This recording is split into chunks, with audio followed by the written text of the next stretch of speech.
நாவல் வச்சுட்டு அதுக்கப்புறம் தான் நம்ம ஒவ்வொரு ஐட்டமே சாப்பிடணும். அப்ப சாப்பிடும் போது என்ன ஆகும், நம்ம உடம்புல இருக்கிற எந்த நோய் தான் இருக்கா, ஏஸ் நோய் இருந்தாலும் சரி, கிட்னி ஃபெயிலியர் இருந்தாலும் சரி, எதை வேணாலும் இது ஒண்ணுத்திலே குணப்படுத்தலாம். நிச்சயமாக சொல்றேன், இது சாதாரண விஷயம் கிடையாது. இது இருக்கிறதுலே அறிவுபூர்வம்ல எந்த இதெல்லாம் கொடுக்குறீங்க, இதை சாப்பிட்டு பார்த்தோன்னா உங்களுக்கு எதுவுமே இல்லை. அதான் சொல்றேன், சேர்க்கிற தண்ணி எடுத்து குடிச்ச கூட நோய் கிடையாது. நான் அடிச்சு சொல்றேன், இதுதான் செவியால் ஒரு நோயை குணப்படுத்தணும்ன்றது ஒரு விஷயம். செவி மூலமா சகல நோய்களும், எப்படிப்பட்ட கொடிய நோய்களும் குணப்படுத்தணும் அந்த அறுசுவை உணவு மட்டும்தான், வேற எதாலுமே கிடையாது. அதெல்லாம் கட்டுக்காரங்க.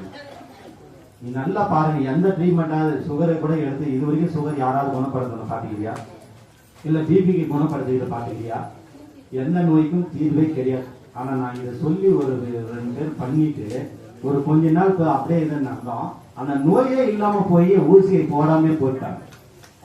ஊசியை போடலாம், இதை கடமைச்சு என்ன கொஞ்சம் கஷ்டம். நம்ம டிவி இல்லாம சாப்பிடணும், யாருக்குமே பேசலாம. இதுதான் நம்ம கடுமையான ஒரு தண்டனை. யாராவது இந்த கடுமையான தண்டனை ஏற்றுக்க முடியுதா? நிச்சயமாக முடியுமாது.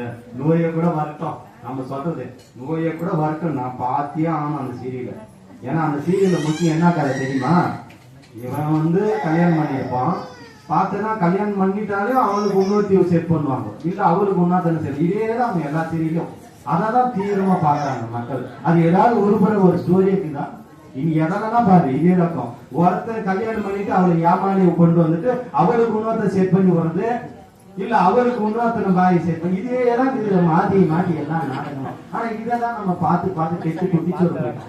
ஆனா ஒரு நல்ல விஷயங்கள் இப்போ ஒண்ணும் இல்ல, என் யூடியூப்ல ஒரு நல்ல விஷயம் போயிட்டோம்னா அதை தூக்கி தங்குறாங்க.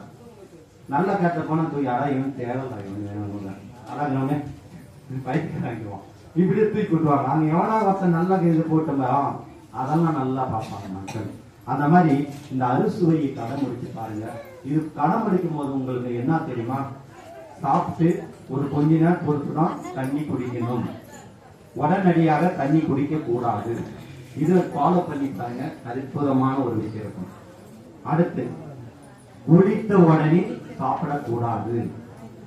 நாம என்ன பண்ணோம், குளிச்சுட்டு டக்குன்னு 6 பேர் துவைச்சிட்டு போடு, சாப்பாடு போடு, 4 வாரி போட்டு நான் வேலைக்கு ஓடணும். அப்ப நீ என்ன பண்ண, நோயை வாங்கிட்டு ஓடுற. அதுக்கு நாம என்ன பண்ணோம், கப்புனு கடல் இது ரேஷன் அரிசி போகாங்க கவர்மெண்ட் திரும்ப கப்புனு தூய்மையா தரும், எந்த வேலையும் போகாம. அவ்வளவு வேலைன்னா 3 வேலைக்கு தான் நம்ம தரோம். அது பொறுமையை நின்று சாப்பிட்டப்படலை. எப்படி நம்ம சாப்பிட்டு திரும்ப சமாளிச்சு அதை ஹாஸ்பிட்டல் கொடுக்கறது எதுக்கு, சாப்பிட்டு சமாளிச்சு ஹாஸ்பிட்டல் கொடுக்கறதுக்கு நம்ம போகாம தண்டசோர திரும்ப வீட்டுக்குள்ள வந்துடலாம்.